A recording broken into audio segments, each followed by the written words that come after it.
జరిగితే ఒక్కసారి ఇక్కడ ఉండేటువంటి అధికారులకి ఈ తెలుగుదేశం పార్టీ నాయకులకి.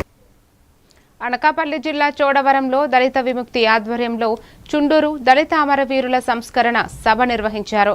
రాష్ట్ర కన్వీనర్ సుర్ల వెంకటరమణ మాట్లాడుతూ చుండూరు ఘటనకు 35 ఏళ్లు గడిచిన బాధితులకు పూర్తి న్యాయం జరగలేదన్నారు.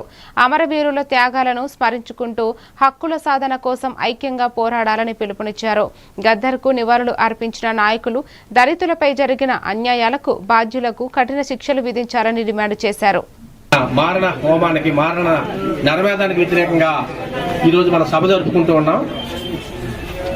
1991లో ఓ దళితపేట మీదకి దాడి చేసి పోలీసుల సమక్షంలోనే పోలీసుల నాయకత్వంలోనే వెంటాడి వేటాడి నరికి చంపారు దళితుల్ని, పేదల్ని.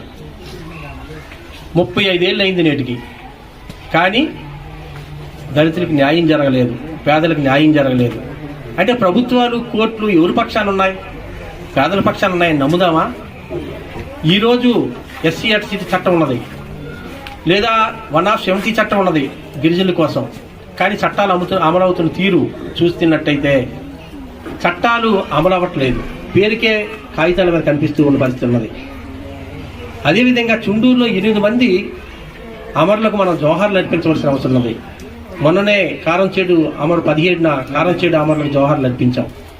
కానీ దేశంలో మనువాద పాలన మరింత కులాలని మతాల్ని రెచ్చగొడుతున్న సందర్భాలు మనం చూస్తున్నాం. మతోన్మాదం కులోన్మాదం పెరిగిపోతున్న సందర్భాలు చూస్తూ ఉన్నాం. ఈ మతోన్మాదానికి కులోన్మాదానికి వ్యతిరేకంగా మనం పోరాడవలసిన అవసరం సందర్భం వచ్చింది మన ముందుకి.